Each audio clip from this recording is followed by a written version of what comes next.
All right, so I've zoomed in a bit and I've got a needle tool here. So a needle tool would be great. If you don't have that, toothpick will be fine. A nail, a pin, something thin and pokey is what we're looking for. So what I want to do here is measure the wall thickness. And this is just a trick you can use. Particularly in the early stages of working, you don't want to do this right at the end because you're going to perforate your wall. So I'm going to take my needle tool and I'm going to poke it through until it comes out, and I don't want it sticking out. I want it just lined up with the outside wall of my clay. And then I can touch my finger there to make sure it's there. And then I'm going to grab my finger inside, and I'm going to get this where you can see.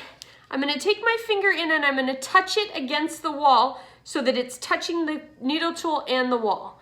And then I'm going to pull those two out together, my fingertip and the needle tool, and you can see how thick my wall is, right? It's much more than, it's a half an inch, it's more than half an inch, more than my thumb width. So I know I want to thin that wall out a little bit.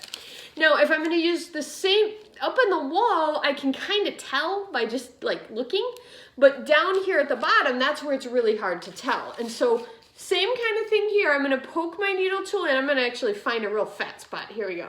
I'm going to poke my needle tool straight in until it touches my fingertip. Grab the needle tool, so I'm holding it with my fingertip against the wall, and pull that out. And here you can see it's almost the whole length of the needle tool itself. Too thick, so I know I want to carve some more.